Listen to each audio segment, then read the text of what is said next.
Maintenant, nous allons prendre le verset 8, ou le premier verset, je veux dire, du chapitre 8 de l'Apocalypse, Apocalypse 8, 1. Je sais que vous êtes fatigués, mais maintenant, essayez seulement d'écouter pendant quelques minutes et que le Dieu du ciel nous aide. C'est ma prière. Nous devons nous rappeler que ce septième sceau, c'est la fin du temps de toutes choses. C'est exact. Les choses écrites dans le livre scellé de sept sceaux, qui était scellé au sujet du plan de la rédemption, depuis dès avant la fondation du monde, tout ça se termine au complet. C'est la fin. C'est la fin de ce monde qui se débat, qui lutte. C'est la fin de la nature qui se débat. C'est la fin de tout. C'est la fin. C'est là que se trouve la fin des trompettes, la fin des coupes. C'est la fin de la terre. C'est même la fin du temps. Le temps s'écoule. La Bible l'a dit. Matthieu au 7e chapitre, je veux dire Apocalypse au 10e chapitre et les versets 1 à 7. Le temps s'écoule. L'ange dit, il n'y aura plus de temps. À ce moment-là, au jour où ce grand événement se produirait. Tout arrive à sa fin dans cette période-là, à la fin de ce septième sceau. Remarquez, c'est à la fin de l'âge de l'Église, c'est la fin du septième sceau, c'est la fin des trompettes, c'est la fin des coupes, et même la fin de l'introduction au millénium. Tout ça dans le septième sceau. C'est comme quand on lance une fusée dans les airs. Et cette fusée explose ici, et elle monte, et elle explose encore. Elle fait jaillir 5 étoiles. L'une de ces étoiles explose, et elle propulse 5 étoiles. Et puis, l'une de ces étoiles explose, et elle propulse 5 étoiles. Vous voyez? Ça continue comme ça, jusqu'à ce que ça s'éteigne. C'est comme ça pour le septième sceau. Il met simplement fin au temps pour ce monde. Il met fin au temps pour ceci, pour cela. Il met fin... absolument tout s'est terminé dans ce septième sceau. Maintenant, comment va-t-il le faire? C'est ça que nous ne savons pas. Nous ne savons pas. C'est même le moment de toutes ces choses et de l'introduction au millénium. Remarquez, l'ouverture de ce sceau, c'était quelque chose de tellement important que le ciel en a été plongé dans le silence pendant une demi-heure. Donc, c'est quelque chose d'important, n'est-ce pas? Qu'est-ce que c'est? Les cieux ont été plongés dans le silence. Il n'y a pas eu le moindre mouvement pendant une demi-heure. Or, une demi-heure, ce n'est peut-être pas long quand on s'amuse. Mais quand on est suspendu entre la mort et la vie, ça semble long comme un millénium. C'était quelque chose de tellement important. Jésus n'en a jamais fait mention, aucun des autres non plus. Jean n'a même pas pu l'écrire. Non. Il lui a été défendu d'écrire ceci, voyez. Il ne l'a pas écrit, mais c'est le silence. Et les 24 anciens qui se tenaient devant Dieu, là, en train de jouer de leur harpe, ils ont arrêté de jouer de la harpe. Les anges ont cessé leur chant dans le ciel. Pensez-y, les saints chérubins et les séraphins qu'Ésaïe avait vus dans le temple avec 3 paires d'ailes, 2 pour se couvrir la face, 2 pour se couvrir les pieds et en volant. Et jour et nuit, ils sont devant Dieu. Ils chantent « Saint, Saint, Saint est le Seigneur Dieu Tout-Puissant ». Et même quand ils sont entrés ou qu'ils sont arrivés dans le temple, les fondements du temple ont été ébranlés par leur présence. Et ces saints séraphins se sont tus. Les anges ont cessé de chanter. Oui. Ils volaient dans la présence de Dieu en chantant « Saint, Saint, Saint ». Ils se sont tus. Pas d'anges qui chantaient. Pas de louanges, pas de service à l'autel, plus rien. Il y a eu un silence, plongé dans le silence, un silence de mort dans le ciel pendant une demi-heure. Toute l'armée du ciel a gardé le silence pendant cette demi-heure, alors que ce mystère du septième sceau du livre de la rédemption a été ouvert. Pensez-y. Mais il est ouvert. C'est l'agneau qui l'ouvre. Vous savez quoi? Devant cela, ils ont été saisis d'une crainte respectueuse. C'est ce que je crois. Ils ne savaient pas ce qu'il en était. Ils se sont simplement arrêtés. Pourquoi? Qu'est-ce que c'est? Aucun de nous ne sait.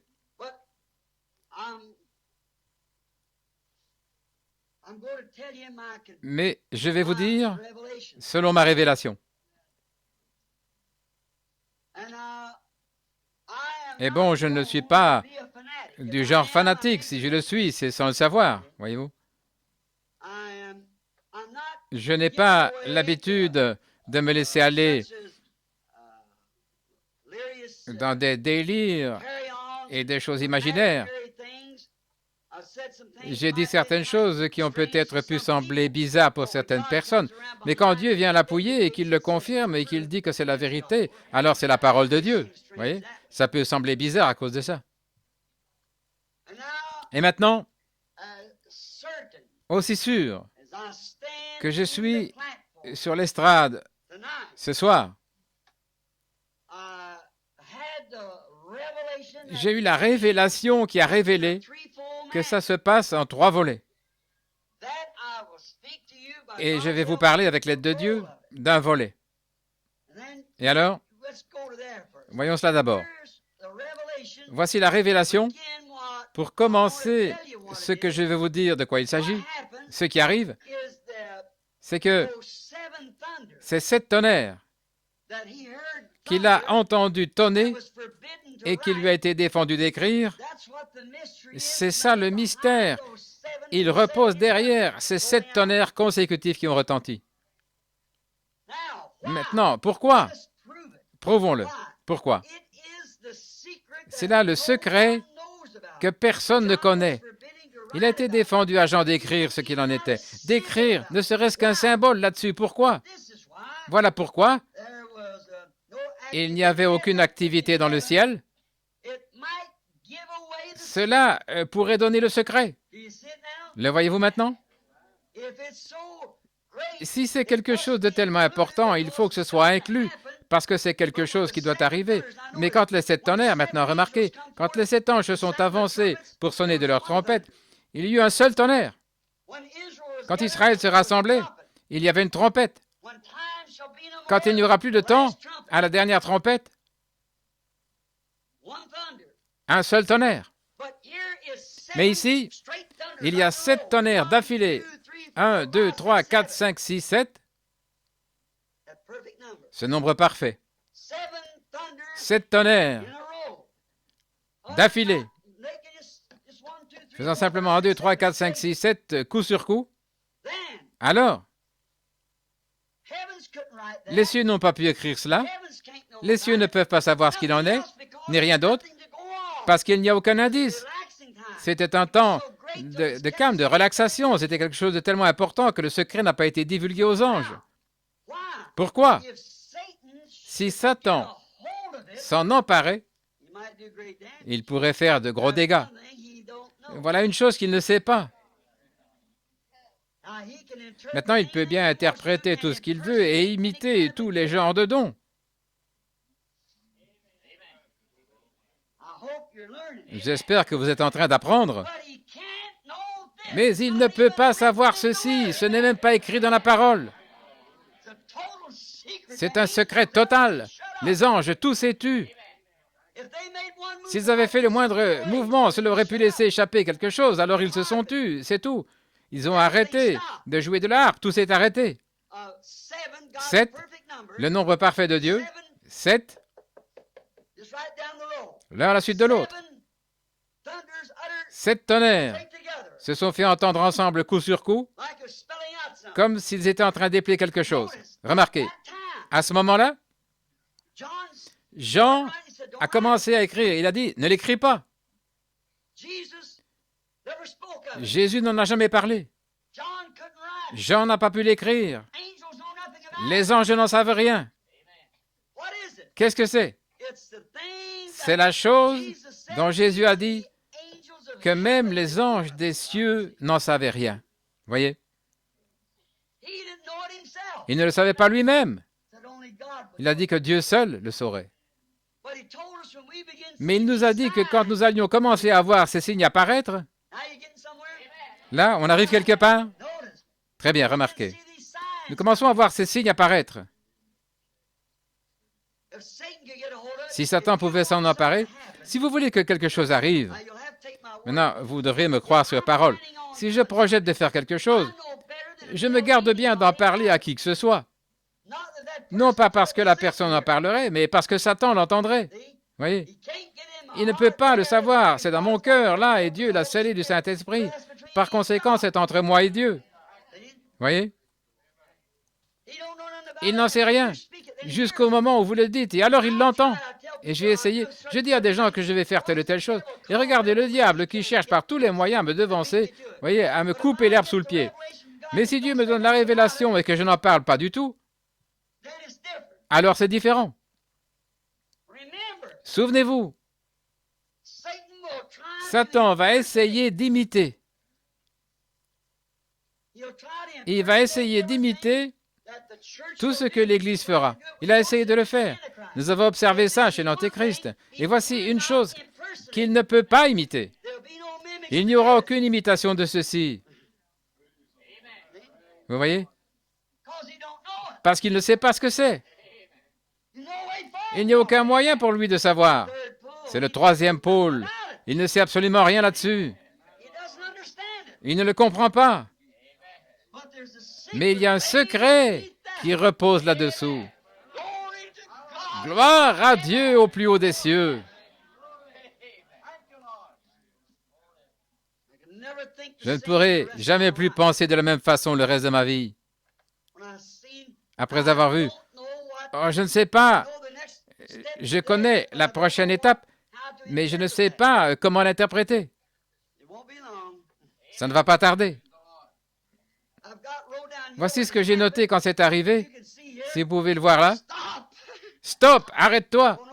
Ne va pas plus loin que ceci. Je ne suis pas du genre fanatique. Je vous dis simplement la vérité. Mais, rappelez-vous, la petite chaussure, comment j'essayais toujours d'expliquer, l'âme qui se trouve à côté de telle et telle chose et la conscience intérieure et toutes ces choses-là, et tout ce que ça a produit, c'est un tas d'imitations qui ont suivi. Là, il leur fallait prendre la main des gens et les tenir, avoir une vibration. Tout le monde avait une vibration dans la main. Mais vous vous souvenez, quand il m'a emmené là-haut, il a dit, « Ceci, c'est le troisième pôle et personne ne saura ce que c'est. » Vous vous en souvenez?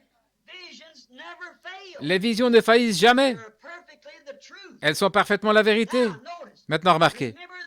Vous vous rappelez la vision de la constellation? Charlie, là, voici. Quelque chose est en train de se passer, je vous l'ai dit cette semaine. C'est tout autour de vous, mais je me demande si vous l'avez remarqué.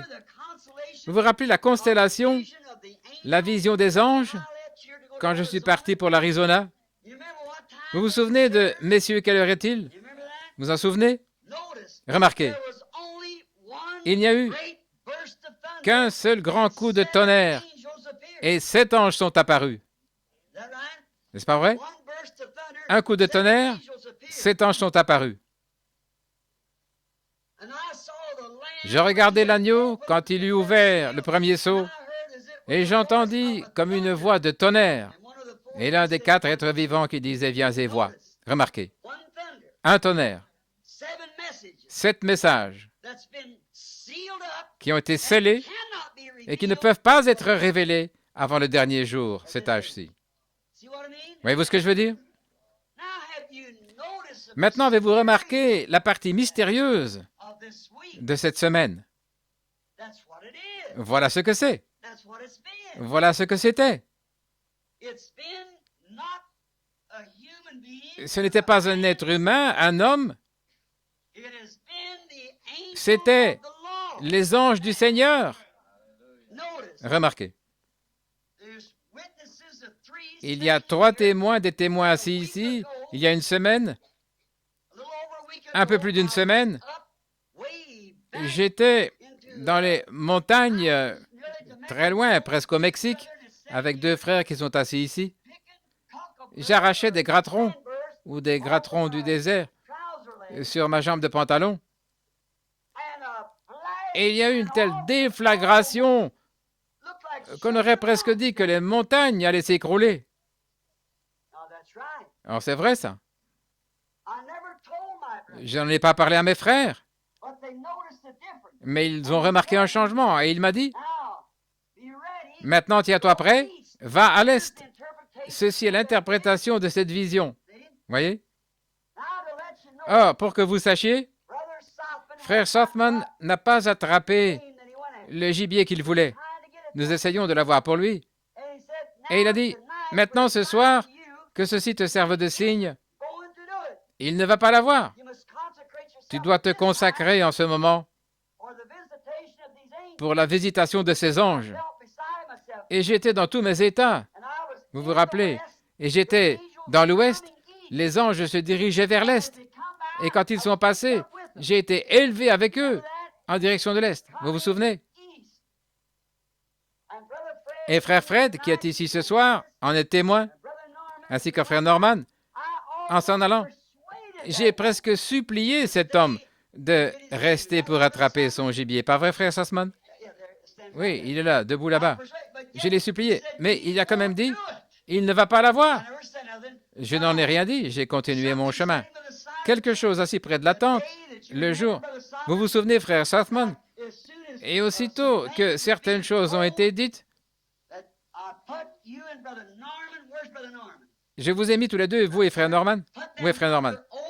Je les ai mis sous serment, comme quoi ils ne diraient pas ce qui était en train de se passer. Et j'ai fait demi-tour, je me suis éloigné de la tente, comme ça, n'est-ce pas vrai?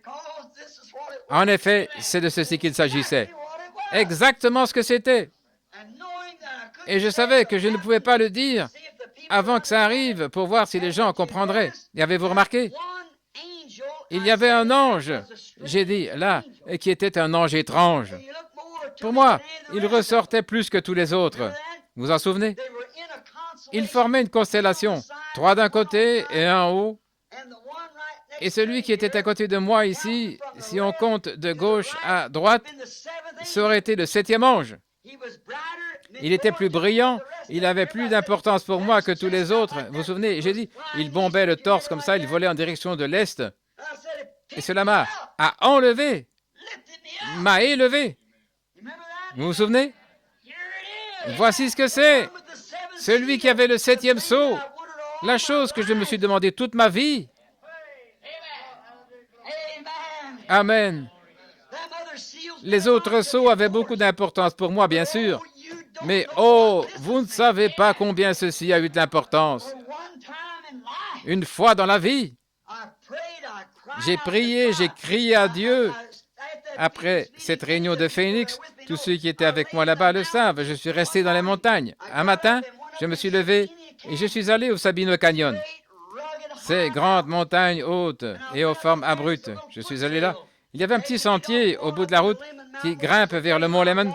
C'est une randonnée de 30 miles et il n'y a pas loin de 30 pieds de neige là-haut. Donc je gravissais la montagne. Là, avant l'aube, je grimpais par ce petit sentier.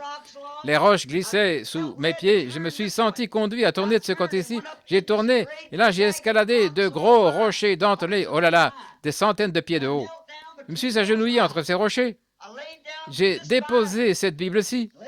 J'ai déposé ce carnet, ce petit calepin. J'ai dit, Seigneur Dieu, que signifie cette vision?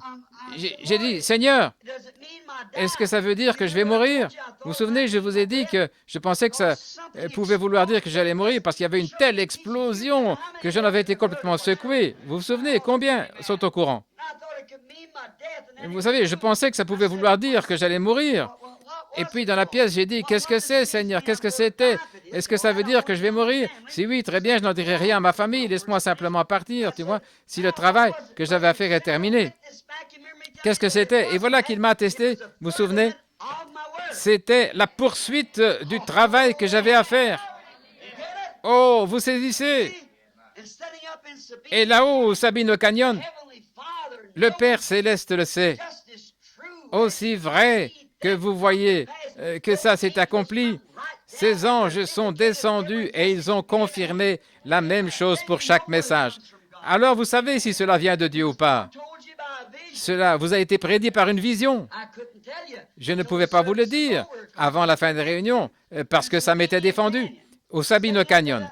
Alors que j'étais là-haut ce matin, j'avais les mains en l'air et le vent avait fait tomber mon vieux chapeau noir. J'étais là, debout, les mains en l'air, en train de prier. Je disais, Seigneur Dieu, qu'est-ce que ça veut dire? Je n'arrive pas à comprendre, Seigneur. Que dois-je faire?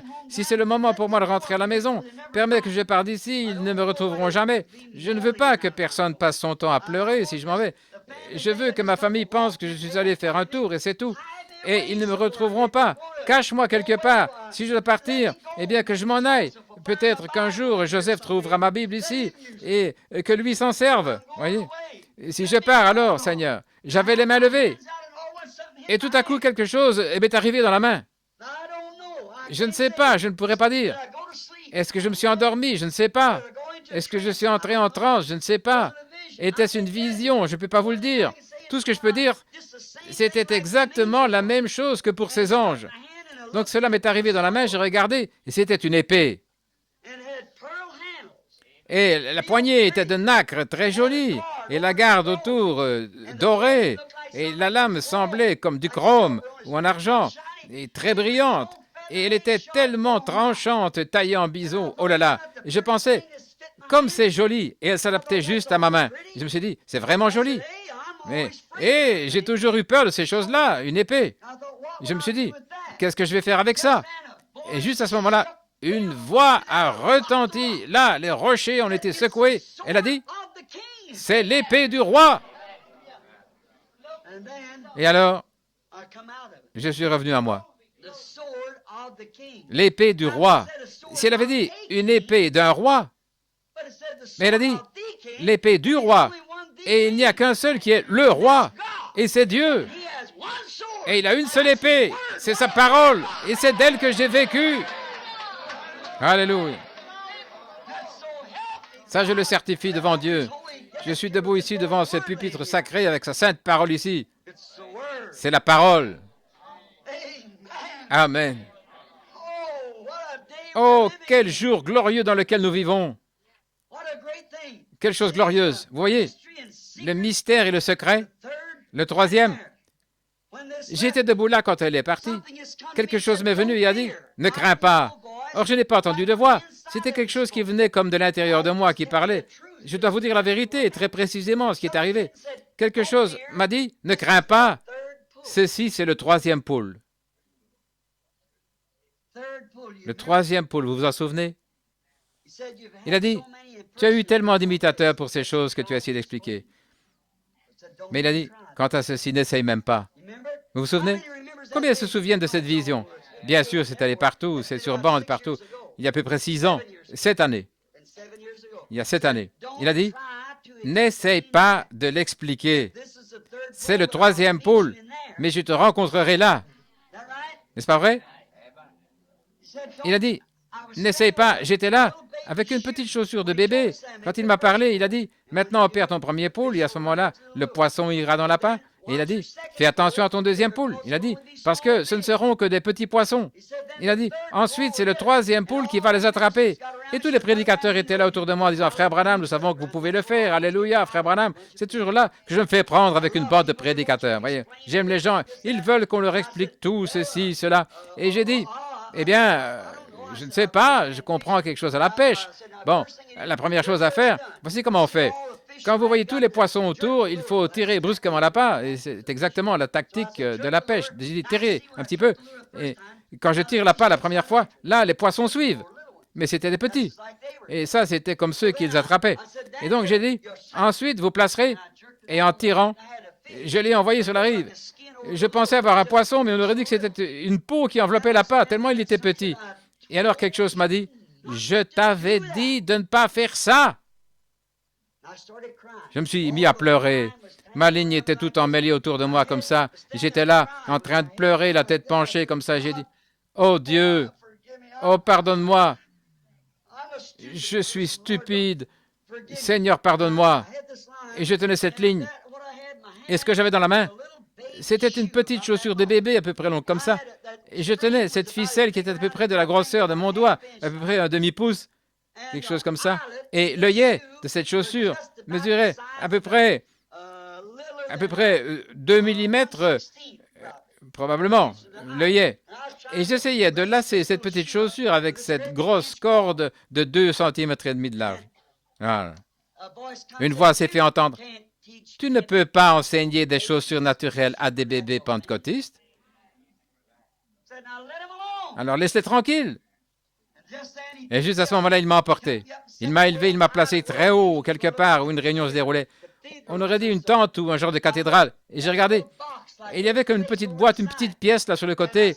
Et je voyais que cette lumière parlait à quelqu'un au-dessus de moi. Cette lumière que vous voyez sur la photo, elle s'est éloignée en tournoyant comme ça. Elle est allée s'installer au-dessus de la tente. Et il a dit, je te rencontrerai là.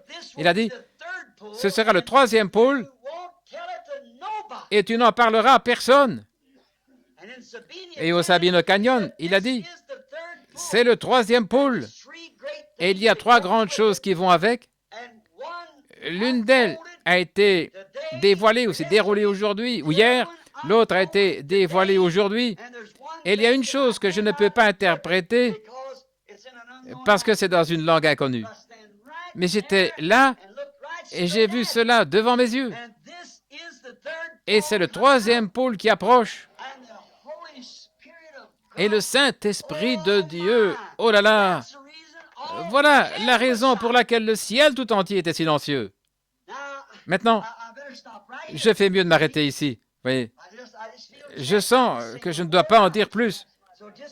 Alors souvenez-vous simplement, le 7e sceau, la raison pour laquelle il n'a pas été ouvert, la raison pour laquelle il n'a pas été révélé, c'est que personne ne doit savoir ce qu'il en est. Et je vais vous faire savoir qu'avant même que je connaisse la parole là-dessus, cette vision m'a été donnée il y a des années. Vous vous souvenez? Et le voici exactement comme l'autre l'a fait. Il s'emboîte parfaitement, s'ajuste dans la parole exactement à sa place. Et Dieu connaît mon cœur. Je n'avais jamais pensé, même pas une fois, que ça pouvait être cela. Et voilà, c'était ça. Il est plus tard que nous pensons. Oh là là. Voilà qui montre bien que c'est de Dieu. Parce que vous voyez, cela s'ajuste parfaitement dans les promesses de Dieu de la fin du message. Vous remarquez. Remarquez maintenant, pour le message de la fin du temps, ce sceau, après que tous, qu'il a révélé tous les 6 sceaux, voilà qu'il ne dit rien au sujet du 7e. Et le sceau du temps de la fin, quand il commencera, il sera tenu dans un secret absolu, selon la Bible. Et avant de savoir cela, et souvenez-vous, Apocalypse 10, 1 à 7, chapitre 10, 1 à 7, à la fin du message du 7e ange, tous les mystères de Dieu seraient connus. Nous sommes au temps de la fin, à l'ouverture du 7e sceau. Maintenant, comment est-ce que je savais l'autre jour, dimanche passé, il y a une semaine aujourd'hui, alors que je prêchais sur « Soyez humble », souvenez-vous, Dieu traite dans les petites choses. Je ne m'étais pas rendu compte de ce que ça voulait vraiment dire, mais maintenant je le vois. Ça se passe d'une façon tellement humble. On serait porté à penser que quelque chose comme ça serait révélé au Vatican, mais ça se passe exactement comme avec Jean-Baptiste. Ça se passe comme la naissance de notre Seigneur, dans une étable. Gloire à Dieu! Je vous le certifie, l'heure est proche. Nous y sommes. Oh là là. Maintenant, voyez-vous la vérité de la vision de Dieu, les 7 anges qui m'ont ramené de l'ouest. Ils arrivaient de l'ouest et ils revenaient vers l'est, me ramenant ici pour ce message de ce soir. Oh là là. Maintenant, la voix de ce grand tonnerre et la mission qui a été donnée ici a été révélée. Il a été prouvé que cela était de Dieu. Pensez un peu là. Je ne savais pas ce qu'il en était de ces sceaux. et ils ont été révélés cette semaine. Est-ce que quelqu'un avait pensé à ça? Que c'est cet ange? C'était ceci, c'était le message qui allait être donné. Ces anges qui me ramenaient ici pour cela. Souvenez-vous. Le 7e messager, les 7 messagers étaient celui qui me frappait le plus, le 7e ange. Il m'impressionnait plus que tous les autres. Voyez, ils étaient comme ceci.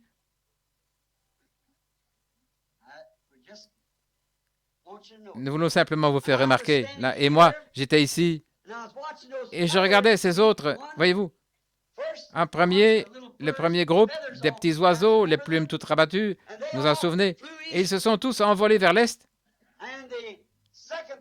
Et le deuxième groupe, ils étaient plus lumineux, des oiseaux plus gros, ils ressemblaient à des colombes avec les ailes pointues. Ils se sont envolés vers l'est. Premier pôle, deuxième pôle. Et celui d'ensuite, c'était des anges. J'étais là, et il y a eu cette explosion. Je regardais dans cette direction-ci, vers l'ouest, et ils sont arrivés, et ils m'ont tout simplement emporté là-dedans, et je n'ai plus eu connaissance de rien. Celui d'entre eux, quand ils sont arrivés, celui qui me paraissait si étrange, c'était celui, ce serait sur la gauche de l'endroit où je suis entré dans la constellation, mais si on compte de gauche à droite, ça aurait été le 7e ange. Voyez-vous, d'un côté à l'autre. Souvenez-vous, les 7 messagers. Est-ce que vous vous rappelez la pyramide de roc blanc du songe de Junior Jackson que je vous avais interprété?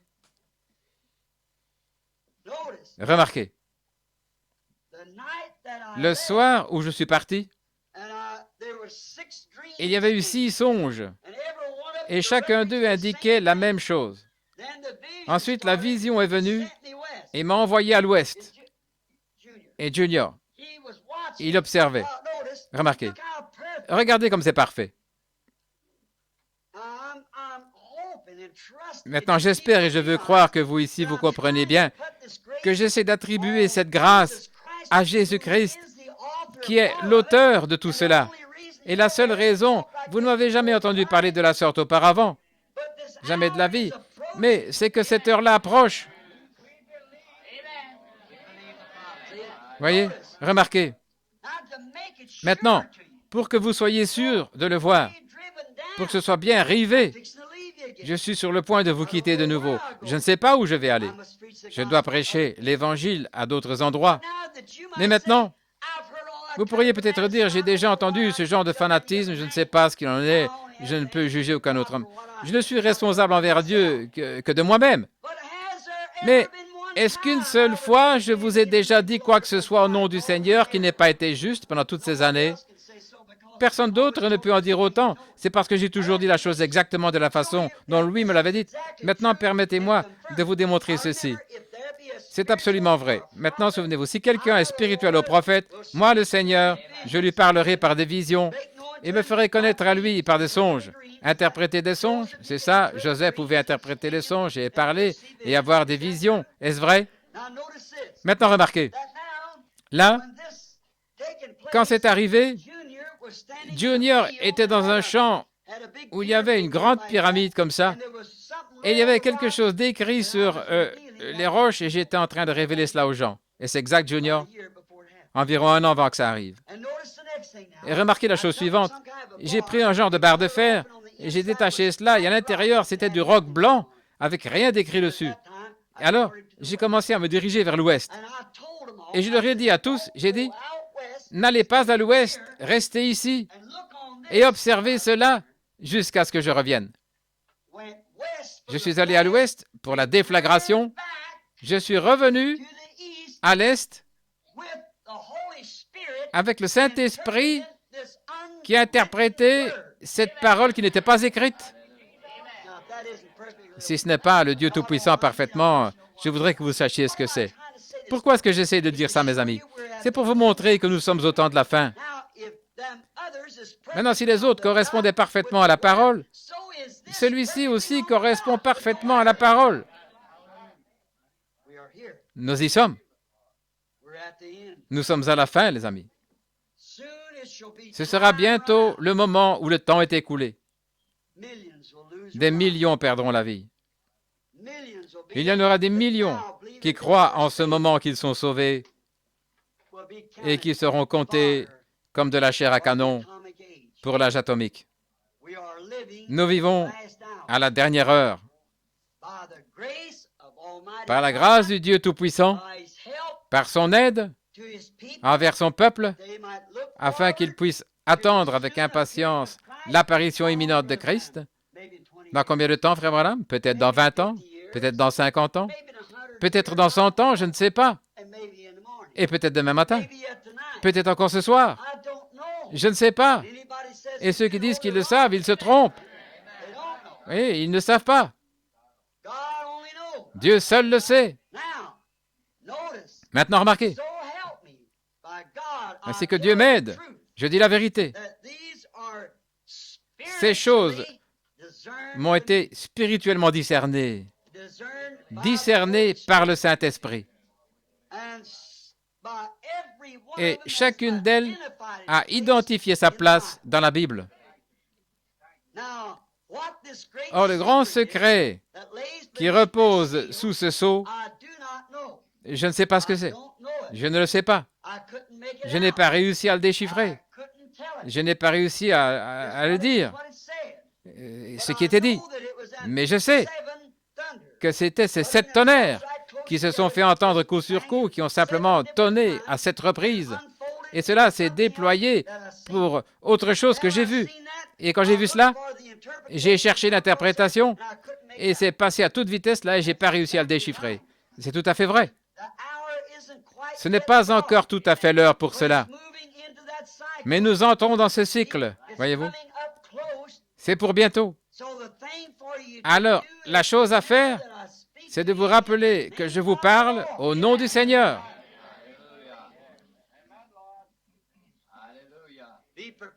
Soyez préparés, car vous ne savez pas à quel moment quelque chose peut arriver.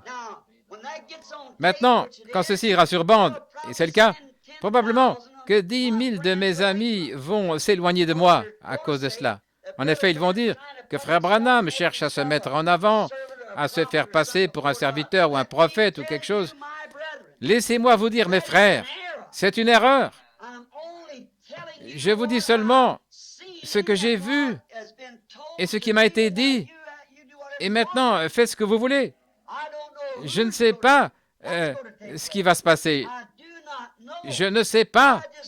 Tout ce que je sais, c'est que les 7 tonnerres détiennent ce mystère et les cieux étaient silencieux. Tout le monde comprend? Il se peut que ce soit le moment. Il se peut que ce soit l'heure maintenant où cette personne remarquable dont nous attendons l'entrée en scène pourrait bien entrer en scène. Peut-être que ce ministère que j'ai exercé en essayant de ramener les gens à la parole a posé un fondement. Et si c'est le cas, je vous quitterai pour de bon. Nous ne serons pas 2 ici en même temps. Si c'est le cas, lui va croître et moi je vais diminuer. Je ne sais pas. Mais Dieu m'a accordé le privilège de regarder et voir ce que c'était. Vous voyez? De voir cette partie-là se dérouler. Or ça, c'est la vérité. Et je suis sûr que vous avez remarqué les choses qui se sont passées cette semaine. Je suis sûr que vous avez remarqué le petit Collins qui était là en train de mourir l'autre soir, la petite fille qui avait la leucémie.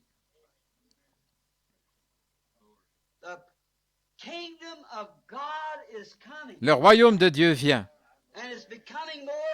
La transformation se poursuit de plus en plus du négatif au positif, comme cela a été le cas. Or, les gens ne devraient pas s'achoper à ça. De la justification à la sanctification, au baptême du Saint-Esprit, et ensuite ici. Nous nous rapprochons tout simplement plus de Dieu chaque fois. Ne pouvez-vous pas voir ça, les prédicateurs méthodistes? Que votre message de la sanctification surpassait ce que Luther avait prêché? Vous, les pentecôtistes, ne pouvez-vous pas voir que votre message du baptême surpasse ce que les méthodistes ont prêché? Vous voyez ce que je veux dire? Et nous en avons vu beaucoup de choses qui sont sorties, c'est vrai. Et s'il y a quelque chose qui a le mal en aversion, et que les gens disent des choses qui sont en fait des mensonges et pas la vérité, moi je déteste ça. Mais j'aime la franche vérité, peu importe combien elle peut déranger de ce côté-ci ou là. Si c'est la vérité, Dieu finira par démontrer que c'est la vérité. Et s'il ne le fait pas un de ces jours, alors la vision que j'ai eue n'était pas juste. Maintenant, vous voyez dans quelle position je viens de me mettre. C'est pour quand, frère Branham? Je ne peux pas vous le dire. Je ne sais pas. Mais un de ces jours, si nous ne nous revoyons plus sur cette terre, nous nous reverrons là-bas au tribunal de Christ. Et vous verrez dans cette pièce-là, la révélation qui est venue de Dieu exactement comme toutes les autres. L'un des mystères de ce sceau, la raison pour laquelle cela n'a pas été révélé, c'était 7 tonnerres qui ont fait entendre leur voix. Et c'est bien cela, c'est parfait. Rien ne sait quoi que ce soit là-dessus, s'il n'était même pas écrit. Alors nous sommes au temps de la fin. Nous y sommes. Je remercie Dieu pour sa parole. Je le remercie pour Jésus-Christ. Car s'il ne l'avait pas envoyé comme propitiation pour nos péchés, nous serions tous enfoncés dans le bourbier du péché, sans espérance. Mais par sa grâce, son sang purifie tous les péchés. Exactement comme la goutte d'encre dans un seau d'eau de Javel, vous ne pourriez plus jamais retrouver l'encre. Quand nos péchés sont confessés, ils sont déposés dans le sang de Jésus-Christ, ils ne reviendront jamais à la mémoire. Dieu les oublie, ils n'ont même jamais été commis. Et tant que ce sacrifice est là comme expiation pour nous, alors c'est réglé. Voilà, voyez-vous. Nous ne sommes plus des pécheurs, nous sommes des chrétiens, par la grâce de Dieu. Et souvenez-vous, en nous-mêmes, nous serions probablement aussi mauvais que nous l'avons toujours été. Mais voyez-vous, la grâce de Dieu nous a été manifestée, et c'est elle qui a fait de nous ce que nous sommes aujourd'hui, des frères et des sœurs chrétiens. Ça a été une semaine absolument extraordinaire pour moi. Je suis fatigué, j'ai la tête fatiguée. J'ai fait de mon mieux, et chaque jour, quelque chose d'étrange se déroulait. J'étais stupéfait. J'entrais dans mon bureau, et après y avoir passé quelques minutes, je voyais quelque chose qui me faisait changer brusquement et complètement d'avis. J'entrais là et je reprenais mes notes. Je reprenais les livres de Dr. Smith, Uriah Smith, et de tous les écrivains et tout. Et je lisais ça, je parcourais leurs livres. Et ici, c'est le 6e sceau, là, le 4e sceau. Et qu'est-ce que cet homme-là dit? Je disais, eh bien, ceci, cela, autre chose. J'allais voir ce qu'un autre avait dit. Et lui, il disait que c'était telle et telle chose. Et il me semblait que ça ne s'alignait pas comme il faut. Alors je pensais, eh bien, qu'en est-il, Seigneur? Et je marchais de long en large dans la pièce pendant un moment. Je m'agenouillais, je priais, je retournais prendre la Bible, je m'asseyais, je lisais, je faisais le 100 pas. Et puis tout à coup, une fois que j'étais tranquille, voilà que ça s'ouvrait comme ça. Alors je prenais vite une plume et je me mettais à noter ça. Tout ce que je voyais, j'observais cela comme ça, jusqu'à ce que j'ai tout noté. Ensuite, je prenais le reste de la journée pour aller vérifier tout ça et voir si le lien se faisait d'un bout à l'autre des Écritures. Éprouver toutes choses. Et j'avais donc ceci, je me disais, bon, bien des gens ont eu des visions, bien des gens ont eu des révélations. Si c'est contraire à la parole, laissez cela. C'est exact, laissez ça. Ensuite, j'examinais tout cela en explorant la chose comme ceci, en l'explorant. Je prenais des notes et je disais, eh bien, là, mon auditoire va être content d'entendre ça parce que ça fait le lien ici, ça fait le lien là. Et maintenant, voyons voir ce qui est ici. Et oui, le voilà ici même. Et je raccordais tout ça en parcourant la Bible. J'ai fait le lien toute la semaine. Et c'est là sur les bandes. Et elles sont à votre disposition. Et j'ai fait ça au mieux de ma connaissance dans la communion fraternelle. La grâce de Dieu accordée à tous les hommes par Jésus-Christ. J'ai vraiment fait du mieux que j'ai pu. Vous avez été un auditoire vraiment épatant. Personne n'aurait pu être plus charmant que vous. Ah si vous étiez tous là à 1h de l'après-midi jusqu'à 5h, l'heure où ils ouvraient les portes de l'église et laissaient les gens entrer. Et vous êtes restés là, au froid, vous êtes restés sous la neige, vous avez tout fait, vous êtes restés debout contre les murs jusqu'à avoir mal aux jambes. Je voyais les hommes qui s'essayaient, qui laissaient les femmes s'asseoir, et différentes personnes qui étaient debout comme ça, et assises un peu partout. Et ça a été une semaine mystérieuse. Tout a été étrange de voir les gens qui sont venus, de les voir debout dehors, devant les fenêtres, dans l'embrasure des portes, tout au fond, partout à écouter. Et pour ce qui est d'être un orateur, je suis loin d'être un orateur. J'ai au moins assez d'intelligence pour savoir que je n'en suis pas un, que je ne suis pas un orateur. Mais alors, pourquoi est-ce que les gens resteraient là à écouter comme ça? Pourquoi est-ce qu'ils feraient ça? Ils ne viennent pas écouter une personne comme moi, mais ils viennent Parce qu'il y a quelque chose là qui attire un peuple. Voyez, il y a quelque chose là qui les attire. Comme mon épouse qui se tenait ici sur l'estrade pour chanter à mes débuts. Ils viennent de l'Est et de l'Ouest. Ils viennent de pays lointains. À la fête du roi, manger à sa table. Que ces pèlerins sont bénis, contemplant son saint visage, brillant d'un éclat divin, participant de sa grâce, les joyaux de sa couronne. Puissiez-vous toujours garder cela à l'esprit, d'être un joyau de la couronne de Jésus-Christ. Paul a dit à l'Église, vous êtes les bijoux, les joyaux de sa couronne. Nous voulons être les joyaux de la couronne de Jésus-Christ. Nous ne voulons jamais inclure un homme là-dedans. Oubliez tout ce qui me concerne. Je suis votre frère, un pécheur sauvé par grâce, indigne de vivre. C'est l'exacte vérité. Je ne dis pas ça pour être humble, ce sont les faits. Il n'y a rien en moi, absolument rien de valable.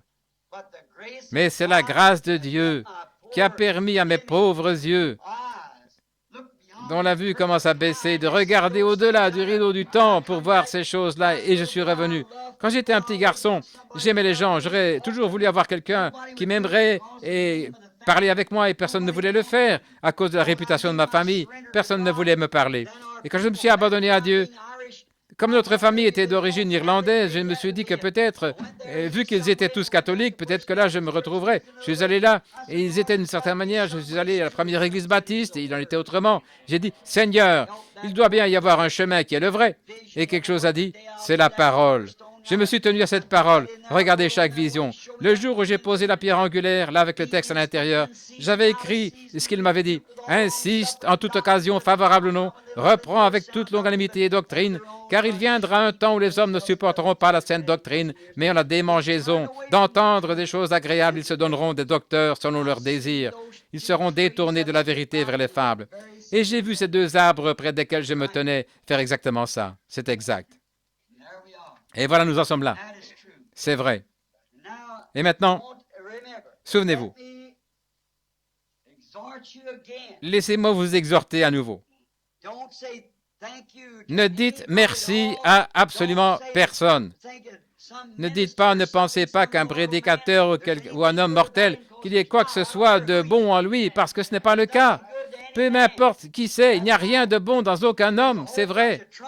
S'il y avait tout un tas de trompettes posées ici et que l'une d'elles devait jouer une certaine musique, c'est l'homme.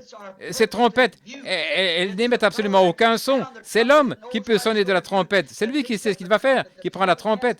La trompette n'a rien à y voir. Le son vient de l'intelligence qui est derrière. C'est vrai. Donc toutes les trompettes sont pareilles. Tous les hommes sont pareils. Tous les chrétiens sont pareils. Il n'y a pas de grands hommes parmi nous. Nous ne sommes pas de grands hommes, de grandes femmes. Nous sommes tous des frères et des sœurs, tous pareils, dans la même catégorie. Aucun grand parmi nous. Quelqu'un ne peut pas se faire plus grand qu'un autre. Nous n'avons absolument rien à y voir. Non, monsieur. Mais nous sommes tous des êtres humains. C'est tout. Ne cherchez pas à interpréter les choses. Ne cherchez pas à faire quoi que ce soit de plus que de vivre une vie rapprochée en donnant la louange et l'honneur à Jésus-Christ. Est-ce que tout le monde comprend ça maintenant? Amen. Aimez-le de tout votre cœur.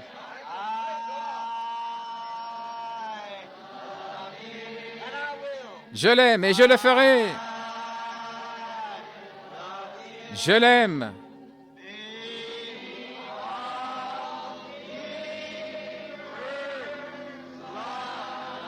Parce qu'il m'a aimé le premier.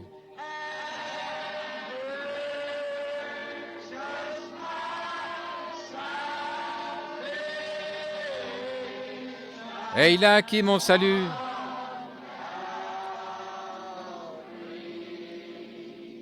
Sur le bois du calvaire. Gloire à Dieu. Est-ce que tout le monde comprend parfaitement? Est-ce que tout le monde croit? Vous vous souvenez quand j'ai commencé? Qui a cru à ce que nous avons annoncé? À qui le bras de l'Éternel s'est-il révélé? Vous a-t-il révélé sa miséricorde, sa bonté? Amen. Souvenez-vous simplement, aimez-le de tout votre cœur. Je rentre à la maison maintenant. Je reviendrai, si le Seigneur le veut, vers le 1er juin. Peut-être que si le Seigneur me le met à cœur, peut-être qu'au début de l'été, à un moment donné, peut-être en juin ou quelque chose, peut-être au début de l'automne, si le Seigneur tarde, j'aimerais revenir et consacrer cette autre soirée aux 7 dernières trompettes. Aimeriez-vous ça? Est-ce que vous allez prier pour moi? Que Dieu m'aide? Très bien. Jusqu'à ce que je vous revoie, souvenez-vous de ce bon vieux cantique.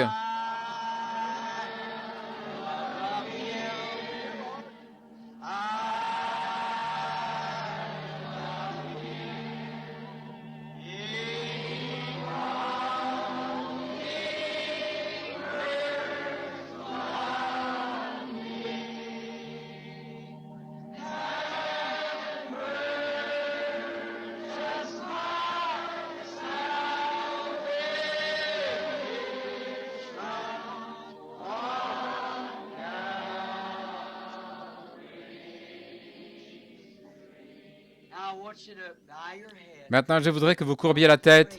Je voudrais prier pour vous. Avant que le pasteur termine la réunion, notre Père céleste,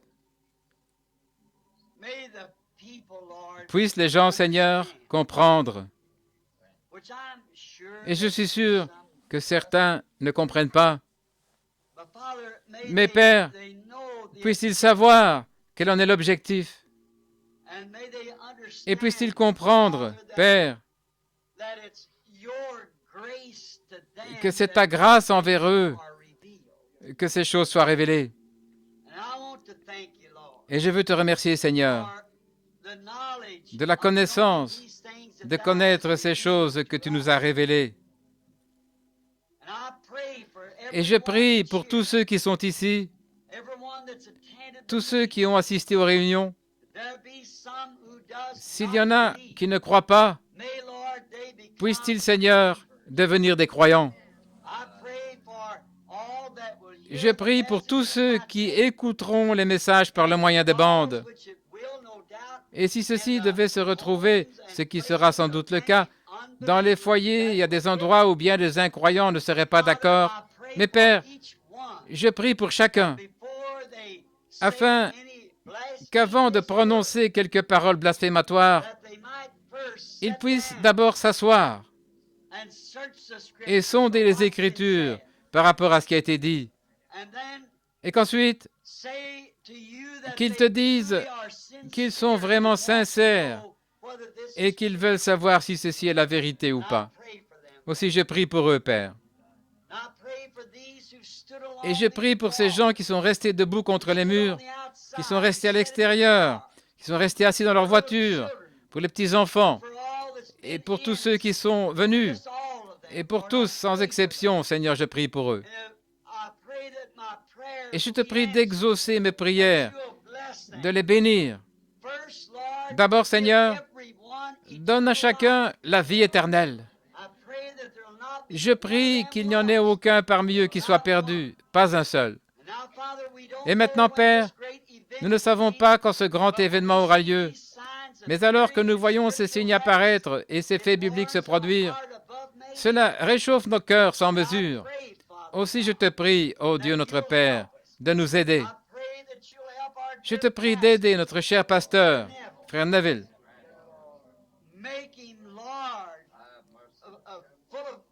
Remplis-le, Seigneur, de grâce et de puissance, et donne-lui de la compréhension, afin qu'il puisse prendre cette nourriture emmagasinée et en nourrir les agneaux de Dieu. Seigneur, je te prie de tenir la maladie loin de nous. Puissent les gens, lorsqu'ils seront malades, se rappeler que le sang présent et entièrement suffisant du Seigneur Jésus repose sur l'autel en tant qu'expiation. Et je prie qu'ils soient guéris immédiatement. Et je te prie de tenir loin d'eux la puissance de Satan qui les découragerait ou qui chercherait à leur faire former des sectes. Tiens simplement toutes les puissances de l'ennemi éloigné, Seigneur. Sanctifie-nous dans ta parole. Accorde-le, Seigneur. Et puis, Seigneur, je te prie de m'aider. Je commence à faiblir, Seigneur. Je sais qu'il ne me reste plus beaucoup de jours. Aussi, je te prie de m'aider. Permets que je sois fidèle, Seigneur, et honnête et sincère, afin que je puisse porter le message aussi loin que j'ai été destiné à le porter. Et quand viendra le moment où je devrai me reposer, quand j'arriverai au fleuve, et que les flots commenceront à m'emporter, ô Dieu, permets que je puisse remettre cette bonne vieille épée à quelqu'un d'autre, qui s'en servira avec honnêteté, Seigneur, et qui portera la vérité. Accorde-le, Seigneur. Et jusque-là, aide-moi à être fort, en bonne santé et courageux. Aide mon Église. Bénis-nous tous ensemble, Seigneur. Nous sommes à toi. Nous ressentons la présence de ton Esprit au milieu de nous. Nous croyons que tu exauceras nos prières, car nous nous remettons à toi avec ta parole pour te servir le reste de nos jours sur cette terre. Au nom du Fils de Dieu Jésus-Christ, notre bien-aimé Sauveur, pour sa gloire. Amen. Que Dieu vous bénisse.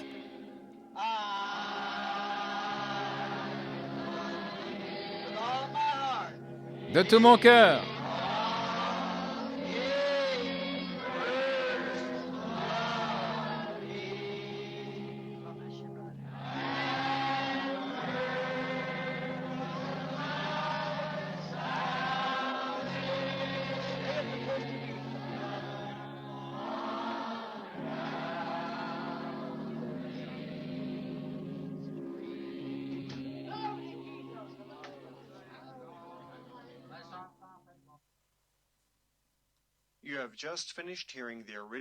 Vous venez d'entendre le 7e sceau tel qu'il a été prêché le dimanche soir, le 24 mars 1963, au Branham Tabernacle à Jeffersonville, en Indiana. Frère Branham ne voulait pas que cet enregistrement original soit libéré. Le lendemain, le 25 mars, lundi, en 63, Frère Branham est allé dans une chambre de motel avec Frère Sothmann et Frère James Maguire, qui étaient à ce moment-là chargés de faire les bandes. Frère Branham a dit à ses frères, « Je ne veux pas que ce message sorte comme il est. » Après avoir écouté la bande lui-même, il a instruit les frères d'arrêter la bande à un certain point. Et à ce point-là, il a enregistré une nouvelle portion. Cette nouvelle portion a remplacé l'enregistrement originel. Et jusqu'en 1966, c'était le seul enregistrement disponible. Après que Frère Branham ait quitté la scène, les administrateurs se sont mis d'accord pour libérer ce qui avait été enregistré à l'origine au tabernacle. Depuis ce moment-là, les deux versions sont disponibles. Voici maintenant ce que Frère Branham avait enregistré le lendemain. C'est Frère Branham dans la chambre de motel le lundi 25 mars 1963. Ce serait une bonne chose qu'il n'en sache rien. En effet, s'il savait cela, alors il l'imiterait. Ce sont ses trucs, c'est comme ça qu'il fait les choses. Par conséquent, Dieu a tellement bien caché cela au monde entier, et même au ciel, qu'il n'y a aucun moyen de le comprendre, à moins que Dieu veuille bien le révéler lui-même. Maintenant, je voudrais vous faire remarquer ce soir que dans le 6e sceau, il y avait un but en trois points, en 3 volets du 6e sceau. Un but en 3 volets, là au cavalier. Un but en 3 parties à toutes ces choses. Voilà ce qui nous ramène à un 3 et un 7 de nouveau, vous voyez. 7 sceaux, 7 coupes, et ainsi de suite. Alors, les 3 et les 7, ce sont les nombres des mathématiques de Dieu lorsqu'il révèle sa parole. Maintenant, si vous remarquez, par exemple, les cavaliers, là, il y a eu 3 chevaux qui sont sortis. L'un d'eux était blanc, l'autre était roux, l'autre était noir. Ensuite, le 4e cheval, eh bien, c'était un mélange de tous les autres, vous voyez, un but en 3 volets. Dieu a fait la même chose. Dieu a fait la même chose lorsqu'il a envoyé son lion, qui était sa parole, pour combattre l'Antichrist. Ensuite, nous avons vu qu'il a envoyé le bœuf au moment de la période de la tribulation, l'animal de sacrifice. Et au cours de cette période de tribulation, c'était tout ce que les gens pouvaient faire, de travailler, de peiner et de s'offrir en sacrifice. Ensuite, nous avons vu que dans l'âge suivant, qui était l'âge des réformateurs, Dieu a envoyé la sagesse de l'homme, l'être vivant dont la tête ressemblait à un homme, ce qui correspondait à la puissance qui est sortie dans le réformateur. Avez-vous remarqué? Ce n'est pas étonnant que les gens de cette époque-ci vivent encore dans les reliques, comme on pourrait dire, de l'âge des réformateurs, parce qu'ils voient seulement la chose d'un œil ecclésiastique. Ils la voient de la façon dont les séminaires l'ont enseignée. C'était la façon de Dieu à une certaine époque, mais cette époque-là, c'est du passé. Nous sommes maintenant dans l'âge de l'aigle, la révélation qui doit être révélée au complet. Maintenant, comparez ça avec Apocalypse, chapitre 10, versets 1 à 7. Nous verrons alors ici, dans l'Apocalypse, Apocalypse 10, 1 à 7, qu'au jour où retentirait le message du septième ange, c'est alors que tous les mystères de Dieu seraient menés à terme. Maintenant, nous voyons aussi là que le 6e sceau, qui est maintenant ouvert, il y avait 3 buts à celui-ci. Et voici ce qui étaient ces buts. Tout d'abord, c'est que la Vierge endormie devait passer par la période de tribulation pour être purifiée. Elle devait être purifiée de ses péchés, de son incrédulité et d'avoir rejeté le message. C'est dans la période de la tribulation qu'elle a été purifiée. Et nous le retrouvons ici dans Apocalypse 7, entre les chapitres 6 et 7, ici, alors qu'elle avait été purifiée et qu'elle avait reçu sa robe. Or, elle, ce n'est pas l'épouse, mais c'est l'Église. Les gens purs qui n'avaient peut-être pas eu la possibilité de recevoir le message, ou parce qu'ils avaient été aveuglés par les faux prophètes. Alors, s'ils n'ont pas eu la possibilité, mais pourtant ce sont des gens au cœur sincère, et Dieu connaît leur cœur, alors c'est là qu'ils sont purifiés pendant cette période-là. Si vous remarquez, il y a un autre temps de purification, c'est pour Israël, quand elle se rassemblera, c'est le 2e but. Dieu purifie Israël pendant la période de tribulation. Des millions qui seront rassemblés là, mais il y aura 144 000 qui seront choisis, sélectionnés, et eux aussi, ils seront purifiés. Dieu qui purifie Israël. Remarquez, toute la terre doit être purifiée. Quelque chose se passera qui fera que la lune, les étoiles et toute la nature seront purifiées. Vous voyez ce que c'est? C'est la terre qui se renouvelle, qui est purifiée, qui se prépare pour le millénium. Le millénium approche. Et vous voyez, tout ce qui est souillé de quelque façon que ce soit doit être purifié pendant le 6e sceau. Maintenant, est-ce que vous remarquez, à l'ouverture de ce 7e sceau, voilà qu'il y a aussi un mystère en 3 parties. L'un dont je parlerai, dont j'ai parlé, c'est le mystère des 7 tonnerres. Les 7 tonnerres dans le ciel vont dévoiler ce mystère. Ça se passera juste au moment de la venue de Christ, parce que Christ a dit que personne ne savait quand il reviendrait. Avez-vous remarqué quand les Juifs lui ont posé la question, quand nous avons comparé le passage de l'Écriture, ici Matthieu 24, avec les 6 sceaux, le 7e sceau a été omis. Parce que vous voyez, Christ a dit qu'il n'y avait que Dieu lui-même qui savait, pas même les anges. Rien d'étonnant, ce n'était même pas écrit. Ils se sont tus, il ne s'est rien passé, les anges ne le savent pas, personne ne sait quand il va venir. Mais il y aura les 7 voix de ces tonnerres qui révéleront la grande révélation à ce moment-là. Alors je crois, nous, si nous ne le savons pas, et si nous, ce ne sera pas divulgué avant ce moment-là, mais ce sera révélé ce jour-là, à l'heure où c'est censé être révélé. Alors ce qu'il nous faut faire, c'est d'être respectueux devant Dieu, le servir, et faire tout ce que nous pouvons faire et de mener de bonnes vies chrétiennes. Donc ici, nous voyons que le 6e sceau nous a été ouvert, nous le voyons, et nous savons que ce 7e sceau ne peut pas être brisé ou ouvert pour le public tant que cette heure ne sera pas venue. Maintenant, il y a une raison pour laquelle Dieu a fait tonner ces 7 voix, c'est parce que c'est quelque chose qui doit arriver. Voyez? Nous voyons que Christ, l'agneau, a pris le livre dans sa main et qu'il a ouvert le 7e sceau. Mais vous voyez, c'est un mystère caché. Personne ne le connaît.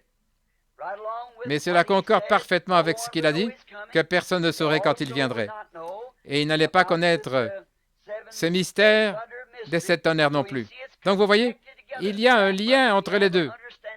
Nous en comprenons une partie aujourd'hui, puisque tout le reste est dévoilé, mais ceci, ce n'est pas dévoilé.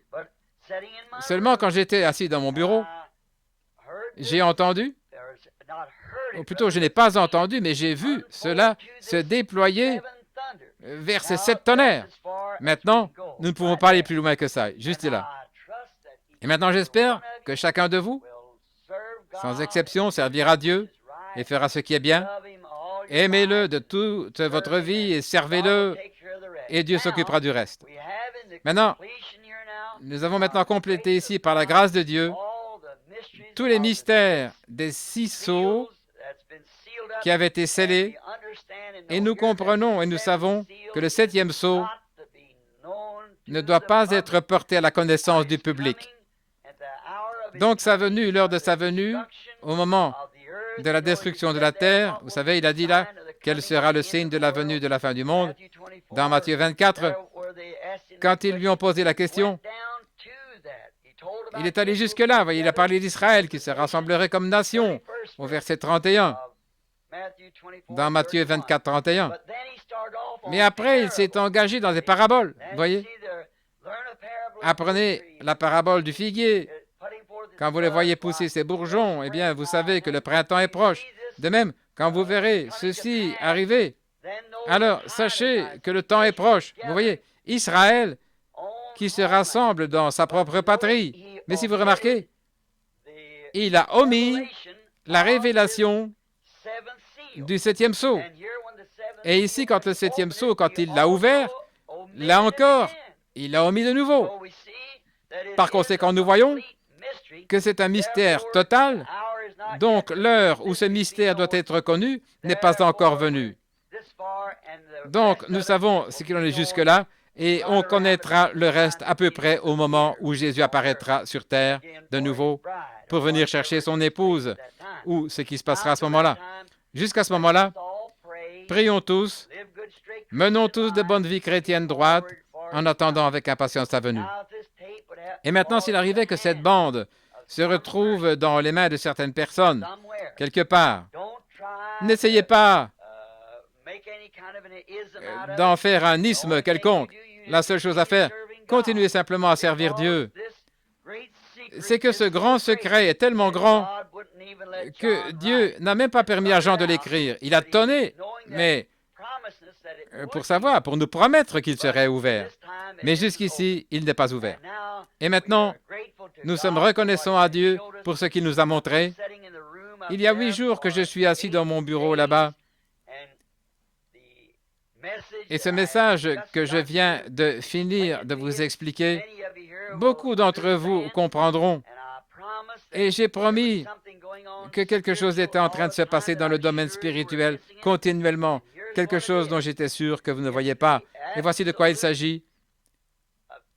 C'est la confirmation absolue. Comme quoi cette interprétation des Écritures a été envoyée de Dieu. En effet, avant même que nous abordions cela et que je parte pour aller dans l'Ouest, le Seigneur m'avait montré une vision un jour vers 10 heures du matin, et je suis venu l'expliquer ici, dire que je l'avais eu, je ne savais pas ce qu'il en était. C'était une constellation de 7 anges. Nous nous en souviendrons. Vous trouverez ça sur bande, la bande intitulée « Messieurs, quelle heure est-il » Eh bien, ça, c'est précisément ce que vous voyez en ce moment, les 7 anges. J'étais dans l'ouest. Vous vous rappelez les tout petits messagers? Ils sont partis vers l'est. Les deuxièmes messagers, les colombes, des oiseaux un peu plus gros, ils sont partis vers l'est. Et puis j'ai regardé. Eux étaient avec moi tout le temps. C'était le premier et le deuxième pôle. Maintenant, les troisièmes sont venus de l'ouest. Ils sont arrivés à une vitesse vertigineuse et ils m'ont emporté avec eux. C'était de revenir à l'est, avec le mystère de ces 7 sceaux, précisément, comme ce qui avait été dit dans le songe de Junior Jackson, que le Seigneur m'avait permis d'interpréter pour lui. À l'intérieur de cette pyramide, il y avait de la pierre blanche qui n'avait rien d'écrit dessus. C'est pour cette raison qu'il m'a fallu aller à l'ouest pour faire le contact avec le message de ces anges, de revenir ici, révéler cela à l'Église. Vous vous souvenez, j'avais dit que les choses qui allaient se passer ensuite, ce serait ici à l'Église. Tout à fait exact. Et autre chose que j'aimerais vous faire remarquer, ce qui est arrivé. Et si vous écoutez la bande, Monsieur, quelle heure est-il? Vous remarquerez qu'il y avait un ange qui m'impressionnait beaucoup. Les autres semblaient être ordinaires. Mais cet ange-là était un ange remarquable. Il était à ma gauche, dans la constellation en forme de pyramide. Et vous vous souvenez, c'est à l'intérieur de la pyramide que se trouvait le mystérieux roc blanc qui n'avait rien d'écrit dessus. Et les anges m'ont fait entrer dans la pyramide qu'eux-mêmes formaient. Les mystères de Dieu qui ne sont connus qu'à eux. Et donc, eux, c'étaient les messagers qui étaient venus interpréter cette pyramide, ou ce message du secret de ces 7 sceaux qui repose à l'intérieur de la pyramide. Donc, cet ange qui était à ma gauche, en fait, il serait le dernier ou le 7e ange, si on les comptait de gauche à droite. En effet, il était à ma gauche, et je le regardais venir de l'ouest, alors qu'il se dirigeait vers l'est. Donc, il était vers la gauche. Donc, ce serait le message du dernier ange, très impressionnant. Vous vous souvenez que j'avais dit, il renversait un peu la tête, il avait de grandes ailes pointues, et qu'il avait volé directement vers moi. Or ça, c'est ce 7e sceau. C'est encore quelque chose de remarquable. Et nous ne savons pas encore ce que c'est, parce qu'il n'a pas été permis qu'il soit brisé. Mais maintenant, chacun d'entre vous ici à la réunion, vous l'avez remarqué, quelle réunion ça a été.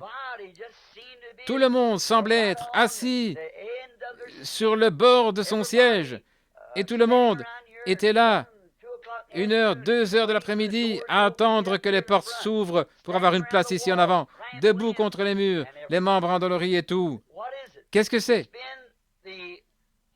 C'est le Saint-Esprit qui a fait descendre ces messagers. Et ce sont eux qui nous ont révélé ces choses. Et alors remarquez comme tout cela s'est emboîté de façon précise avec la parole. Et puis pour vous faire savoir à tous que c'est la vérité, il l'a prédit environ 2 mois ou plus avant que ça se produise. Alors que je suis allé à l'ouest sans savoir, je suis revenu avec l'interprétation telle qu'il a donnée. Or, souvenez-vous, dans la vision, il ne m'a pas dit la moindre chose dans cette vision. Quand il m'a élevé, j'étais effrayé, j'avais peur de mourir, d'être tué dans une explosion. Voyez-vous, il ne le pouvait pas. L'interprétation est venue à mesure que j'en ai eu besoin, c'est-à-dire dans mon bureau, et je l'ai transmise exactement comme il l'avait donnée. Maintenant, vous voyez, mes amis, les visions ne faillissent pas. Elles sont toujours parfaites. Elles sont absolument vraies. Donc, la vision, plus la parole, plus l'histoire, plus les âges de l'Église, et tout cela s'harmonise ensemble. Alors, vraiment, je peux dire, au mieux de ma compréhension, et en conformité avec la parole de Dieu, avec la vision et avec la révélation, que l'interprétation de la chose est « Ainsi dit le Seigneur ». Alors que le Seigneur vous bénisse tous chacun, vraiment richement, et levons-nous maintenant pour chanter ce bon vieux cantique de l'Église. Que Dieu vous bénisse chacun. Amen.